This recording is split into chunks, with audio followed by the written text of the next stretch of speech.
নতুন বছরের প্রথম রবিবার ধুমধাম করে সিএসডিসি ক্লাব তাঁবুতে আয়োজিত হলো JSW cement present media football 2025। এই টুর্নামেন্ট ঘিরে ক্রীড়া সাংবাদিকদের উৎসাহ ছিল দেখার মতন। তবে এর থেকেও বড় বিষয়, এবছর এই টুর্নামেন্টের বড় চমক ছিল মহারাজার সৌরভ গঙ্গোপাধ্যায়। ক্লাব তাঁবুতে এসে মিনিবারের জালে বল জড়ালেন মহারাজা। উপস্থিত ছিলেন ক্লাবের সকল সদস্যরা। এদিন এই টুর্নামেন্টে সৌরভ গাঙ্গুলি বক্তব্য রাখলেন। কি বললেন দাদা, এবং এই টুর্নামেন্টের বিশেষ কিছু মুহূর্ত রইল আপনাদের জন্য। ধন্যবাদ মাননীয় সভাপতি, এখানে উপস্থিত সমস্ত প্রেস ক্লাবের সদস্যরা। আমি বেশি সময় নেব না। আমাকে অল্প গত মাসে একবার ফোন করে বলে যে আমরা এই টুর্নামেন্টটা করতে চলেছি, তাই যদি কোনোভাবে হেল্প করা যায়। তখন আমি শতদ্রু, যাকে আমি স্যাটা বলি, আমার খুব কাছের লোক, আমার অনেক ছোট বয়সে বাচ্চা ছেলে, যত বড় আর লম্বা ওর বয়স কিন্তু অত নয়। তাই আমি বলি যে দেখো, তুমি সবসময় সবাইকে হেল্প করো, তুমি এটা করে দিতে পারো, সঙ্গে সঙ্গে করে দেয়। আমি অত্যন্ত খুশি যে প্রেসের লোকেরা এই সুন্দর শীতের দিনে 5 সাইড এই ফুটবল টুর্নামেন্টটা খেলবে। আশা করি তোমাদের আজকের এই দিনটা ভালো কাটুক। প্রেস ক্লাবের সাথে আমার জীবন ওতপ্রোতভাবে জড়িত। সে 13 বছর বয়স থেকে যখন প্রথম আন্ডার 15 দেখতে আসি ইডেনে, তখন জানতাম না ভারতের কোনোদিন খেলবো। সেই থেকে বিভিন্ন সময় বিভিন্ন প্রেসের মানুষদের সাথে আমার সম্পর্ক। আজকে তাদের বয়স হয়েছে, অনেকে হয়তো নেই।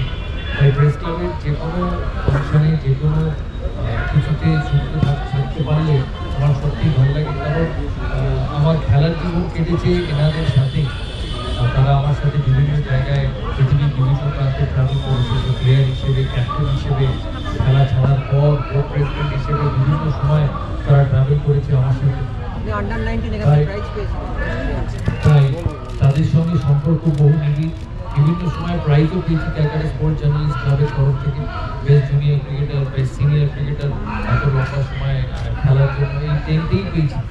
তাই আশা করি আপনাদের আজকের দিনটা ভালো কাটবে। আপনারা খেলাধুলোকে যেভাবে এগিয়ে নিয়ে যান, খেলাধুলোর সাথে যেভাবে জড়িত থাকেন, সত্যিই দেখান ঘন্টার পর ঘন্টা সময় দিয়ে। আমি একটা রিকোয়েস্ট করবো, প্রেস ক্লাবকে যদি শতদ্রুকে কোনোভাবে প্রেস ক্লাবের সঙ্গে জড়িত করা যায়। কারণ ও হয়তো আমাকে দাদা বলে, ও হয়তো ক্রিকেট মাঠে খেলা দেখে, কিন্তু ওর প্রাণ হচ্ছে ফুটবল। ওর প্রাণ হচ্ছে ফুটবল।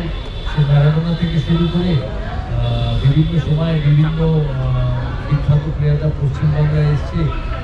পশ্চিমবাংলার এতে ও কিন্তু শুধু ফুটবলের ভালোবাসার জন্যই করেছে।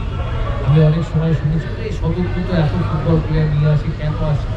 আমি অ্যাকচুয়ালি জানি যে শুধু ভালোবাসার জন্য নিয়ে আসে, যে পশ্চিমবাংলায় ফুটবলার অত বড় মাপের ফুটবলার আসে।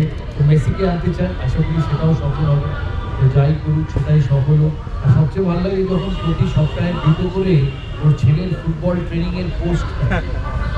ওর লাইফের এম হচ্ছে ওর ছোট্ট ছেলে, খুব কম বয়সে ওকে ফুটবল প্লেয়ার বানানো। চেলসি গ্রুপে তার জন্য প্র্যাকটিসের ব্যবস্থা করেছে। প্রতি বছর চেলসিতে যায়, চেলসি ইউথ একাডেমির সাথে ওর ছেলে যুক্ত। তাই ক্রিকেট মাঠে ঘুরে ক্রিকেট খেলা দেখে আমার ছোট ভাই, কিন্তু ওর মন হচ্ছে ফুটবলে, ফুটবলের লোক।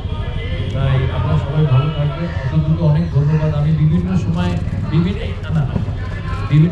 বিভিন্ন রিকোয়েস্ট করি। আমি ওকে স্যাটা বলে ডাকি, যেহেতু পাবলিকলি বলতে পারছি না, আমি পাবলিকলি শতদ্রুই বলি, স্যাটা বলে ডাকি। তো সেই সূত্রে এখানে আপনাদের খুব ভালো কাটুক। আমি আসতে পেরে খুবই আনন্দিত। আমি অ্যাকচুয়ালি ভেবেছিলাম আসবো না, কারণ সানা আজকে চলে যাচ্ছে। আর আমার বাড়িটা এত কাছে না, যাওয়া আসা মানে 2 ঘন্টার ট্রিপ, যাওয়া আসা ফাংশন 2 ঘন্টা। আমি অনেক কাটাবার চেষ্টা করলাম, অল্পকে বলছি যে ছেড়ে দাও তো ছাড়লো। তাই ভালোই লেগেছে এই শীতের ভিতরে এখানে আসতে। তোমরা সবাই ভালো থাকবে, সুস্থ থাকবে। নতুন বছর সবার খুব ভালো।